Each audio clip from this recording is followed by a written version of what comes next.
না এর আগে একদিন কথা ছিল নাকি বললাম যে আসেন একদিন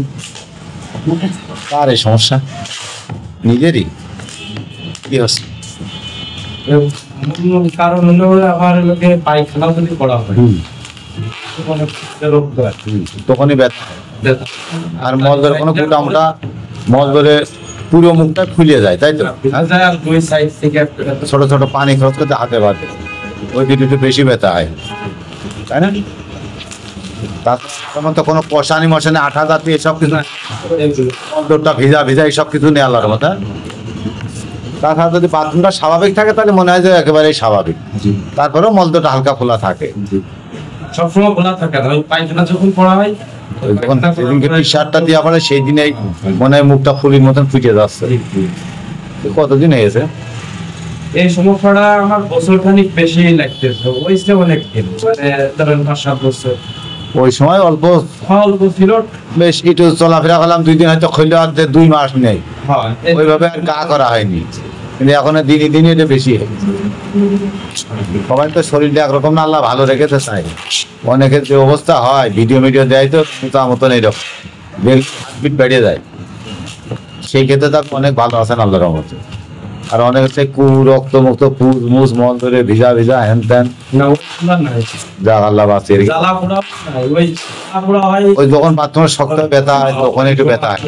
একটু জ্বলে যায় বাথরুমের শেষে পানি খরচ করার পরে একটু মলদটা জ্বলে যায় আপনার বয়স কত ডায়াবেটিসের সমস্যাটা আছে নাকি সমস্যা নেই যে 3 দিনকের ওষুধ দিয়েছে ওই 3 দিন খালি সকালবেলা আপনি একদম বাসি পেটে খাবেন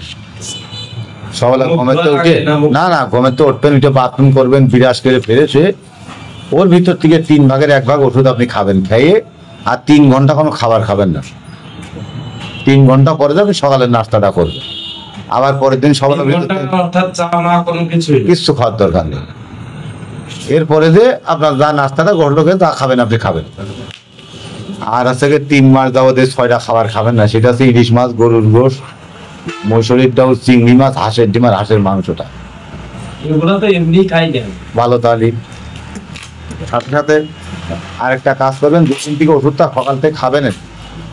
ওই দিন রাত্রেবেলা বিছনায় শোয়ার সময় ওই যে আপনাদের বাসা বাড়িতে সরষের তেলটা ব্যবহার করেন না ওই সরষের তেলটা আমি নখটা দিয়ে রাত্রিবেলা শোয়ার সময় মল দূরের চারিপাশে লাগিয়ে শুয়ে পড়েন বিছনায় কারণ ওর ভিতরে একজনের পশা নিয়েছে যেটা আঠা জাতীয় ওই যে মলদটা ফুলিয়ে রাখে ওই ঘাড়া সাড়ে নাড়ে গুটা আসছে ওই পশানি বের করে দেবেন বের করে দিলে আমাদের মলদর নেতা লাগলে চুটকাট টুটকাট পারে এই জন্য সরষের তেলটা অবশ্যই 6 দিন ব্যবহার করবে না 6 দিন তাহলে 2 দিনই ওষুধ খাওয়ার 2-1 দিন পরে রক্ত প্রোগ্রাম ছিল করে রক্ত তো এখন নাই ও তাহলে আর দেখবেন না ডক্টররা আর ওইটা আর দেখবেন না রোগ তো আমার আসে কোন সময় শুনেন পায়খানা যেদিন করা হবে ওই দিন হালকা পড়তে পারে না পারে তারপরের বার যখন যাব ওই সময় একটু পড়বে অর্থাৎ 2 বার কি 3 বার পড়ার পরে শেষ একদম আর কিছু দেখেন না 2-1 মাস না শুধু ওই পায়খানাটা রক্ত পড়া তাহলে আর কোনদিন দেখবেন না আর মল ধরে মুখটা খোলা না তো কষানি মশানি আছে শুকিয়ে 15 দিন 21 দিন সময় নেবেন